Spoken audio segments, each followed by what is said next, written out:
Hello everyone, हम 12th history का first chapter कर रहे हैं, bricks, beads and bones the Harappan civilisation. ये इस चैप्टर का फोर्थ पार्ट है, फोर्थ वीडियो है। पहले 3 वीडियोस में हमने इस चैप्टर के बारे में क्या पढ़ा है उसको थोड़ा सा रिकॉल कर लेते हैं। स्टार्टिंग में हमने पढ़ा था बिगनिंग्स ऑफ द सिविलाइजेशन, कि हरप्पन सिविलाइजेशन की बिगनिंग कैसे हुई। Then we read about the strategies of subsistence, कि उनके निर्वाह के कौन से तरीके थे, किस तरह के एग्रीकल्चर टेक्नोलॉजीज का वो लोग यूज किया करते थे। Then we read about a main centre of Harappan civilisation Mohenjodaro, जो कि एक बहुत ही प्लान्ड सिटी थी, प्लान करके हर एक चीज़ उस सिटी में बनाई गई थी। ओके, उसके बाद हमने पढ़ा था कि सोशल डिफरेंसेस। अब सोशल डिफरेंसेस को समझने के लिए आर्कियोलॉजिस्ट ने किन किन एविडेंसेस का सहारा लिया है वो हमने रीड आउट किया था। देन हमने पढ़ा था उनके क्राफ्ट प्रोडक्शन के बारे में, कि किस तरह से वो लोग क्राफ्ट प्रोडक्शन करते थे, किस तरह से बीड्स बनाई जाती थी, कौन कौन से मटेरियल का वो लोग यूज़ करते थे, और आर्कियोलॉजिस्ट को किस तरह से पता चला कि वो लोग कहाँ कहाँ कौन कौन सी साइट्स पर क्राफ्ट प्रोडक्शन किया करते थे। नेक्स्ट है, जो इस क्राफ्ट प्रोडक्शन के लिए जो उन्हें मटेरियल चाहिए होता था उसको वो लोग कहाँ से गेन करते थे, उसके बारे में हमने रीड आउट किया था कि ओमान से भी कुछ चीज़ें मंगवाई जाती थी, यानी कि ये लोग दूर प्लेसेस तक ट्रेडिंग किया करते थे। और कई बार क्या करते थे, जिन प्लेसेस पर इन्हें जो भी मटेरियल मिलता था, अगर ऐसा लगता था कि भाई हाँ किसी जगह पर कुछ मटेरियल मिल रहा है, जैसे अगर हम नागेश्वर को देखें जो कि सी के किनारे पर था, वहाँ पर इनको शेल मिलती थी, तो वहाँ पर छोटी सी सेटलमेंट इन्होंने बनाती। मीन्स जहाँ पर जो मटेरियल मिलता था वहाँ पर छोटी छोटी सेटलमेंट्स बना देते थे और इस तरह से वो लोग मटेरियल को गेन करते थे। Then we read about the seal, scripts and weight, कि किस तरह से वो लोग सील्स बनाते थे, कैसी स्क्रिप्ट का यूज़ करते थे, और उस स्क्रिप्ट्स को आज तक भी डेसिफर नहीं किया गया है, पढ़ा नहीं गया है, वो आज तक भी समझ में नहीं आया है, और वेट्स का वो लोग किस तरह से यूज़ करते थे। ओके, यहाँ तक हम कर चुके हैं अपने पहले 3 पार्ट्स में।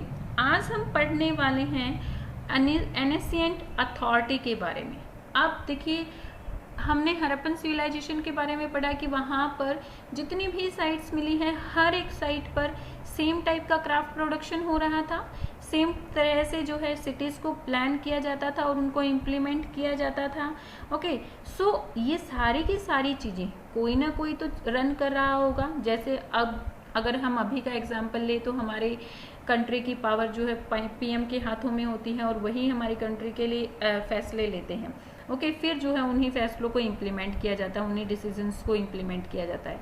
सेम उसी तरीके से यहाँ हरप्पन सिविलाइजेशन में भी होता होगा, क्योंकि सारी चीज़ें सिमिट्री में यहाँ पर यूनिफॉर्मेशन मिल रही है, हमें हर एक चीज़ में सिमिट्री दिख रही है, तो कोई ना कोई तो इन्हें रन करता ही होगा। आज हम उसी अथॉरिटी के बारे में रीड आउट करने वाले हैं कि ये अथॉरिटी किसके पास होती थी। चलिए स्टार्ट करते हैं।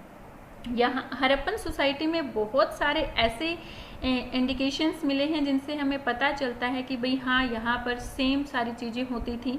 फॉर एग्जाम्पल, अगर हम ब्रिक्स और आर्टिफैक्ट्स की एक्स्ट्रा ऑर्डिनरी यूनिफॉर्मिटी को देखें, अगर हम वेट को देखें, सील्स को देखें, ब्रिक्स को देखें, यहाँ की पोट्री को देखें, तो वो हर एक साइट पर, चाहे वो जम्मू है चाहे वो गुजरात है, जम्मू से लेकर गुजरात, यानी कि जितने भी एरिया में ये सिविलाइजेशन फैली हुई थी, हर एक जगह पर सेम देखने को मिली है। कोई ऐसा प्लेस नहीं था कि जिसमें अलग देखने को मिली है। ओके, सो इन चीज़ों को कौन करता था, कौन इम्प्लीमेंट करता था, कौन इनका डिसीजन लेता था, इस चीज़ को हम आज रीड आउट करेंगे। हु ऑर्गेनाइज्ड दीज एक्टिविटीज, इन एक्टिविटीज़ को ऑर्गेनाइज कौन करता था। Palaces and kings, palaces and kings. If we look for the center of the power of the depiction of the people in power, archaeological records provide no immediate answer. अगर हम power के centre के बारे में देखें कि भाई सत्ता किसके हाथों में होती थी, पावर किसके हाथों में होती थी, तो आर्कियोलॉजिस्ट को आज तक भी ऐसा कोई एविडेंस नहीं मिला है जिससे ये पता चले कि किसके हाथों में ये पावर होती थी। अभी तक इस चीज़ का कोई आंसर हमें नहीं मिला है, हमारे पास ये आंसर ही नहीं है कि पावर किसके हाथों में होती थी। अगर हम मोहनजोदारो की लार्ज बिल्डिंग के बारे में देखें, जो कि सिटेडल थी, सिटेडल के बारे में हमने रीड आउट किया था, वो एक लार्ज बिल्डिंग थी, बट वो आर्कियोलॉजिस्ट ने उसको जो है एक पैलेस की तरह नाम दिया है कि भाई हाँ वो एक पैलेस की तरह हो सकती हैं, लेकिन जब उसको डीपली डिस्कवर किया गया तो देखा गया कि उसमें पैलेस जैसा कोई भी साइन नहीं है। जैसे आज हम अगर पैलेसेस को, जो अभी भी पैलेसेस एग्जिस्ट कर रहे हैं, लाइक ताजमहल ही है, अगर आप लोगों ने उसको देखा होगा तो वो कितने विशाल तरीके से बनाया गया है, कितना मैग्निफिसेंट वे से उसको बनाया गया है, लेकिन सिटेडल में, मोहनजोदारो के सिटेडल में ऐसा कुछ भी नहीं पाया गया। हाँ वो एक बड़ी बिल्डिंग जरूर थी, उसको एक ऊंचे प्लेटफॉर्म पर भी बनाया गया था, लेकिन उसमें पैलेस जैसे कोई भी साइंस नहीं मिले हैं। वहाँ पर एक प्रिस्ट किंग का स्कल्पचर मिला है। सो आर्कियोलॉजिस्ट का मानना है कि वहाँ पर जो प्रिस्ट होते थे, जो पुजारी होते थे, वही, उन्हीं के हाथों में अथॉरिटी होती होगी शायद, और वही सारे डिसीजन लेते होंगे। लेकिन अगर इसी के कंपैरेटिवली हम हड़प्पा के बारे में देखें तो हड़प्पा के जो रिचुअल प्रैक्टिसेस होती थी उनके बारे में हमें अभी तक कुछ नहीं पता चला है। हड़प्पा में ऐसे कोई साइंस नहीं मिले हैं कि जो लोग ये रिचुअल प्रैक्टिस करते थे, यानी कि जो प्रिस्ट होते थे, क्या उनके हाथों में पॉलिटिकल पावर होती थी या नहीं होती थी, क्योंकि ऐसे स्कल्पचर सिर्फ मोहनजोदारो की साइट पर मिली हैं, हड़प्पा या दूसरी साइट्स पर नहीं मिली है। सो ये अथॉरिटी किसके हाथों में होती थी, आर्कियोलॉजिस्ट को नहीं पता चला है। आर्कियोलॉजिस्ट ने अब इससे रिलेटेड अलग अलग ओपिनियंस दिए हैं। कुछ का मानना है कि हड़प्पा सोसाइटी में कोई रूलर नहीं होता था, हर किसी के पास सेम पावर होती थी, इसीलिए हर कोई जो है इक्वल स्टेटस को एंजॉय कर रहा था। यहीं पर दूसरे फील करते हैं कि अलग अलग साइट्स के अलग अलग रूलर्स हुआ करते थे और वो अपने अपने प्लेसेस के लिए डिसीजन लिया करते थे। एक और यहाँ पर ओपिनियन है कि जितनी भी ये हड़प्पन सिविलाइजेशन थी, सभी का एक ही रूलर था और वही जो है डिसीजन लेता था, उसी के अकॉर्डिंग प्लान किया जाता था और उसी प्लान को फिर इम्प्लीमेंट भी किया जाता था। सो जो ये थर्ड वाला ओपिनियन है आर्कियोलॉजिस्ट का, ये थोड़ा सा सही लग रहा है। इसके सही लगने के पीछे रीज़न क्या है, क्योंकि हमने देखा कि हर जगह सेम क्राफ्ट प्रोडक्शन है, आर्टिफैक्ट सेम है, सेम टाइप की बिल्डिंग्स बनाई गई हैं, सेम टाइप की ब्रिक्स है, मीन्स हर जगह सेम सारी चीज़ें हैं। तो हो सकता है कि वहाँ पर सिर्फ एक ही रूलर हो और वही सारे डिसीजन लेता हो और उसी के अकॉर्डिंग जो है प्लान किया जाता हो और इम्प्लीमेंट किया जाता हो। क्योंकि अगर हम फर्स्ट वाले को देखें कि भाई हाँ हड़प्पा में कोई रूलर नहीं होता था, अगर हम इसको देखें और समझें कि भाई कोई रूलर नहीं होता था, तो फिर हर एक साइट पर हमें सेम सारी चीज़ें कैसे मिली।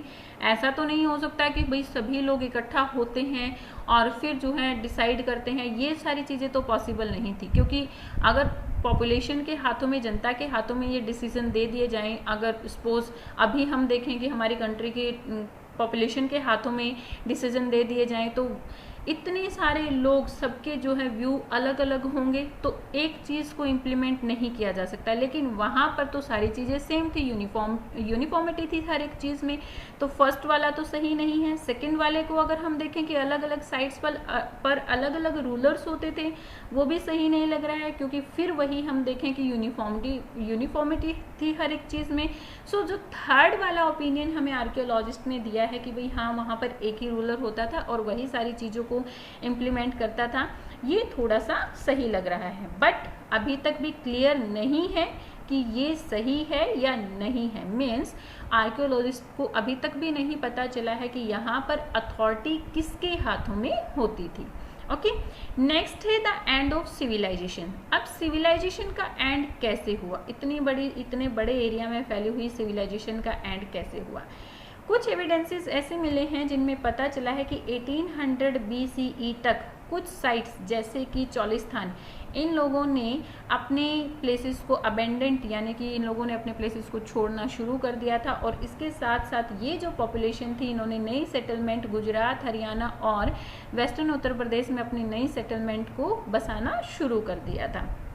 कुछ साइट्स ऐसे मिली हैं जो 1900 BCE के बाद भी एग्जिस्ट कर रही थी, बट उनमें कुछ चेंजेस आना शुरू हो गए थे, जैसे कि उनकी जो डिस्टिंक्टिव आर्टिफैक्ट्स थी, weight, seals, special beads, writing, long distance trade and craft specialisation also disappeared. ये सारी चीज़ें डिसअपियर होना शुरू हो गई थी।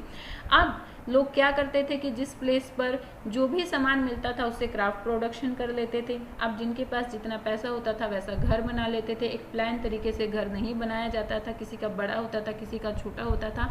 सो ये सारी चीज़ें किस चीज़ की तरफ इंडिकेट करती हैं? ये सारी चीज़ें इंडिकेट करती हैं a rural way of life, यानी कि लोगों ने अब गाँव की तरह रहना शुरू कर दिया था। मोहनजोदारो को या हमने दूसरी साइट्स को पहले देखा तो ये एक प्लैंड अर्बन सेंटर्स होते थे, लेकिन 1900 के बाद ये सारी चीज़ें चेंज होना शुरू हो गई थी और लोगों ने रूरल वे ऑफ लाइफ जीना शुरू कर दिया था। Then what brought about these changes, ये चेंजेस किस वजह से आए यहाँ पर? अब इस चीज़ को लेकर भी आर्कियोलॉजिस्ट के अलग अलग ओपिनियंस हैं, कोई किसी एक रिजल्ट पर नहीं पहुँचे हैं। कुछ का मानना है कि यहाँ क्लाइमेट चेंज की वजह से, deforestation, excessive floods, the shifting and drawing up the reverse, over use of the landscapes, ये सारे रीज़न रहे होंगे इन सिविलाइजेशंस के एंड होने के। लेकिन ये रीजंस किसी एक सेटलमेंट को तो एंड कर सकते हैं, उसको डिके कर सकते हैं, उसका डिक्लाइन कर सकते हैं, लेकिन पूरी की पूरी सिविलाइजेशन इस वजह से एंड हो जाए ये पॉसिबल नहीं है। अगर हम फ्लड का ही एग्जाम्पल लें, जो एरियाज जैसे नागेश्वर था, जो एरियाज सीज के पास हैं वो फ्लड से एंड हो गए होंगे, हम मान सकते हैं। लेकिन ऐसे सेटलमेंट जो राजस्थान में थी वहाँ तो फ्लड आ ही नहीं सकती है, तो वो फ्लड से कैसे एंड हुए वो हम मान नहीं सकते हैं। सो यहाँ पर भी हमारे जो आर्कियोलॉजिस्ट हैं उनका सेम ओपिनियन नहीं है कि भाई हाँ इस सिविलाइजेशन का एंड किस वजह से हुआ। हो सकता है कि हाँ भाई ये इनमें से कोई एक रीज़न किसी एक सेटलमेंट के लिए, मतलब किसी एक प्लेस पर रहा होगा और फिर उसके बाद जो है लोगों ने उस प्लेस को छोड़कर दूसरी जगह पर बसना शुरू कर दिया होगा। जैसे कि अभी हमने देखा कि चोलिस्तान से लोगों ने गुजरात, हरियाणा की तरफ और उत्तर प्रदेश की तरफ आना शुरू कर दिया होगा। सो धीरे धीरे में भी हो सकता है अपने प्लेसेस को ये लोग छोड़ते चले गए, कोई बाढ़ की वजह से, कोई ओवर यूज़ की वजह से, हो सकता है कि इस वजह से ये सेटलमेंट्स चेंज हो गई हो। Okay, evidences of an invasion यानी कि अटैक के भी कुछ एविडेंसेस यहाँ पर मिले हैं।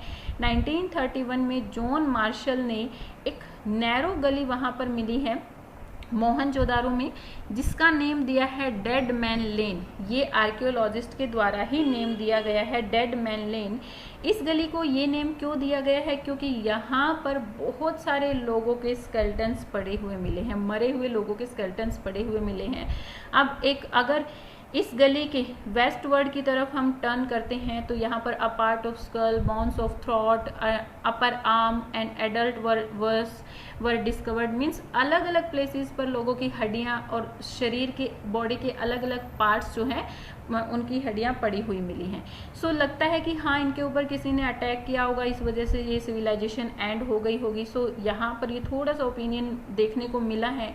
लेकिन फिर 1968 में जॉर्ज डेल्स ने इसके ऊपर एक क्वेश्चन उठाया है कि भाई ये ओपिनियन सही नहीं है, क्योंकि जब इन स्केलेटन की कार्बन डेटिंग की गई तो उस कार्बन डेटिंग में ये पता चला है कि इनके मरने की जो डेट है वो अलग अलग है, वो अलग अलग डेट्स में इन लोगों की डेथ हुई है। सो उन्होंने यही कहा है कि अगर इस सिविलाइजेशन का एंड अटैक की वजह से हुआ है सो सभी की जो डेड बॉडीज़ के मरने की जो डेट है वो सेम होनी चाहिए थी, जो कि सेम नहीं है। और जो ऐसे प्लेसेस थे जहाँ पर हथियार बनाए जाते थे वहाँ पर भी सैनिकों के कुछ मरने का, मतलब सैनिकों की कोई भी स्केलेटन वहाँ पर नहीं मिली है, ना ही महलों के पास किसी टाइप की कोई स्केलेटन मिली है, यानी कि जो सिटेडल था उसके पास भी कोई स्केलेटन नहीं मिली है। सो ये भी ओपिनियन सही नहीं लग रहा है कि भाई हाँ इनके ऊपर किसी ने अटैक किया होगा।